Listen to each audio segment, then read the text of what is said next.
le message, c'est de dire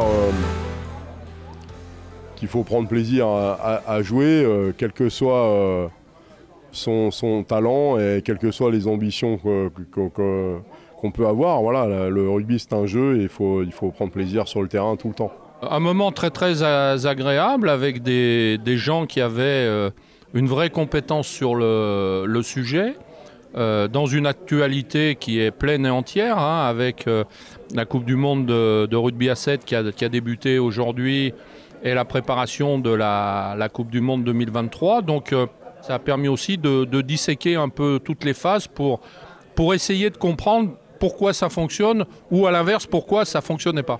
Il y a deux styles de Coupe du Monde. Il y a celle que j'ai connue, c'est-à-dire qu'on était les pionniers, on était les premiers en 87, ça n'existait pas. Il n'y avait que 17 pays qui ont transmis on était amateurs de amateurs et il n'y avait aucune préparation pour cette Coupe du Monde. Mais on l'a fait. Maintenant, on est dans un autre univers où c'est professionnel. Nous, on avait dans le staff, on avait un toubib, un kiné. Maintenant, ils ont tout.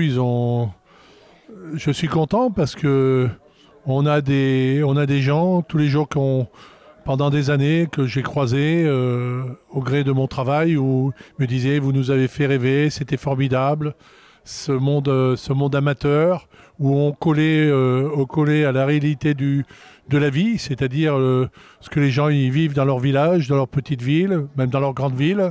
Maintenant, on est dans autre chose. On a rejoint le monde du football, le monde de ces sports d'élite. Ça fait toujours rêver, mais c'est différent. Voilà. C'est ce que je voulais faire passer. Un joueur de haut niveau et un international, évidemment, c'est quelqu'un d'hors norme. Donc, on n'a pas non plus les plans précis pour savoir comment on va fabriquer un joueur international.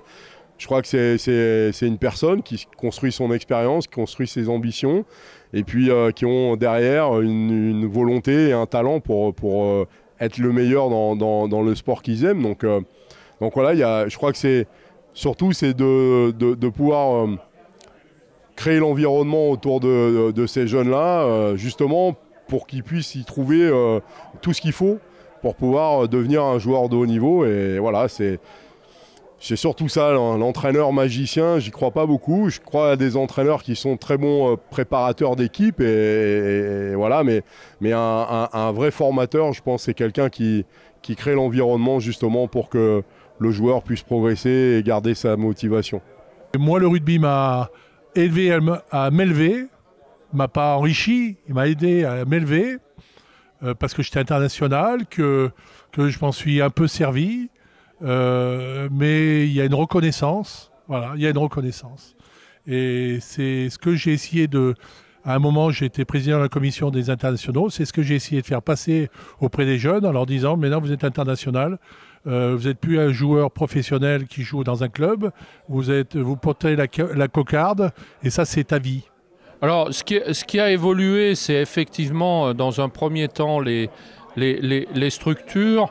On a eu à faire face à un peu une course à l'échalote sur les budgets qui a faussé pendant très longtemps le déroulement notamment de ce qu'on pourrait appeler le rugby fédéral. C'est vrai qu'en Fédéral 3, Fédéral 2, Fédéral 1, pendant de longues années, on regardait le budget des clubs et on avait le classement. Donc ça, c'était pas très bien. C'est pour ça qu'on a créé la nationale. C'est pour ça qu'on vient de créer la nationale 2. Alors la nationale qui est une vraie réussite, hein, et je ne dis pas ça parce que Chambéry y est et qu'il y figure bien, mais c'est une vraie réussite parce que c'est vraiment la marche qui va leur permettre, pour ceux qui en ont les moyens, d'aller plus haut. La nationale 2 va permettre d'évacuer les derniers gros budgets de Fédéral 1 et de faire en sorte que la Fédéral 1 revienne vraiment l'élite amateur. Donc ça assainit les choses par le haut. Et puis ça incite les clubs à travailler beaucoup dans la formation, mais ça on était sur une pente plutôt intéressante. La fédération, elle s'est portée partie civile. Pourquoi ? Parce que premièrement on veut défendre l'image et les intérêts du rugby. Deuxièmement, parce qu'on n'était pas du tout au courant des éléments du dossier. Se portant partie civile, on les a. Et comme j'ai pu le dire le premier jour du procès, nous on est là pour que la vérité sorte, mais que la vérité, et on verra suivant l'évolution ce qui se passe. Aujourd'hui on est confiant, hein, on a le soutien vraiment massif du rugby derrière nous. Bon, on a montré ce qu'on savait faire pendant 6 ans. Aujourd'hui, c'est pas pour rien qu'on est la fédération la plus démocratique qui existe, hein, avec les clubs qui votent en direct, avec la réduction du cumul des mandats. On nous prend en exemple sur la lutte contre les violences dans le sport. Donc ouais, on est fiers d'appartenir à la Fédération française de rugby. En tous les cas, moi je suis très très fier d'en être le secrétaire général aujourd'hui. Et puis on verra comment les choses vont évoluer, puis on en tirera les conséquences.